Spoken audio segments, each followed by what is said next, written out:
కథలు చెప్పి పిల్లల్లో ఏకాగ్రత ఏ విధంగా పెంచాలో ఇవాళ 3 టిప్స్ చెప్తాను.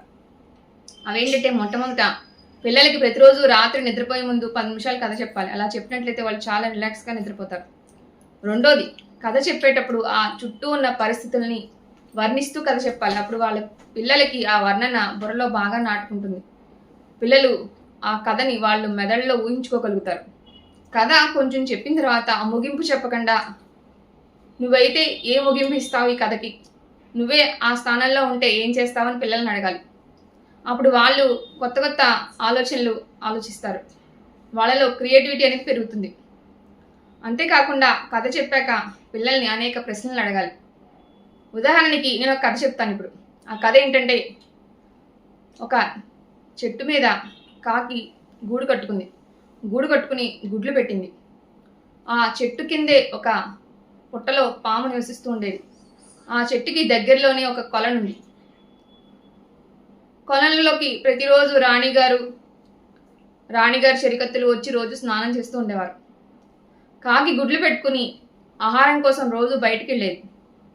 కాకి ఆహారం కోసం బయటికి వెళ్ళగానే కాకి గుడ్లను చెట్టు కింద పాము వచ్చి తినేస్తూ ఉండేది. ఇలా ప్రతిసారి కాకి గుడ్లు పెట్టడము, పాము ఆ గుడ్లను తినేయడము. కాకి చాలా బాధపడింది. ఏదైనా సరే దీనికి ఉపాయం ఆలోచించాలి, ఈ పామును ఏ విధంగానైనా సరే మట్టు పెట్టాలనుకుంది.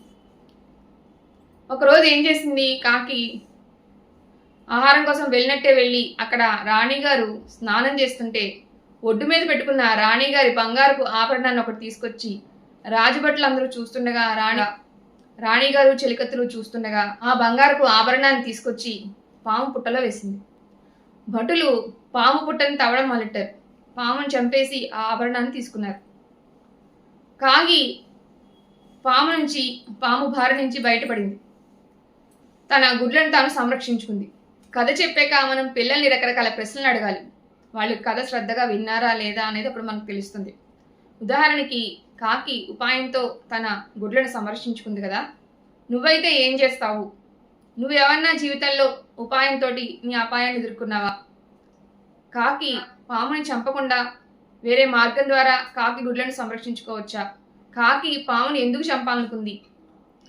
ఇటువంటి ప్రశ్నలు మనం పిల్లల్ని అడిగినట్లయితే పిల్లల్లో ఆలోచన శక్తి, ఊహాత్మక శక్తి పెరుగుతుంది. అలాగే వాళ్ళకి వినికిడి శక్తి పెరుగుతుంది. మనం అడిగిన ప్రశ్నలకి వాళ్ళు సమాధానం చెప్పడం ద్వారా వాళ్ళ స్థాయి ఏంటనేది మనకు తెలుస్తుంది. అలాగే ప్రశ్నలకి సమాధానాలు చెప్పి వాళ్ళలో ఉన్న భయాన్ని, బెరుకుని పోగొట్టుకుంటారు. ఇలా చేయడం వల్ల మనం పిల్లల్లో ఏకాగ్రత శక్తిని పెంచవచ్చు. ఈ ప్రశ్నలన్నీ కూడా పిల్లల యొక్క వయసును బట్టి మనం అడుగుతాం. అలాగే కథల స్థాయి కూడా పిల్లల యొక్క వయసును బట్టి ఆధారపడి ఉంటుంది. వయసు పెరిగే కొద్దీ కథల స్థాయి పెరుగుతుంది, ప్రశ్నల స్థాయి పెరుగుతుంది. ఈ విధంగా మనం కథలు చెప్పి పిల్లల్లో ఉన్న ఏకాగ్రత శక్తిని పెంచవచ్చు. ముందటి వీడియోలో కథలు చెప్పి పిల్లల స్క్రీన్ టైంని ఏ విధంగా తగ్గించవచ్చు అనే విషయాన్ని నేను తెలియజేశాను. ఆ వీడియో లింకు ఈ వీడియో యొక్క డిస్క్రిప్షన్లో ఇస్తాను, చూడండి.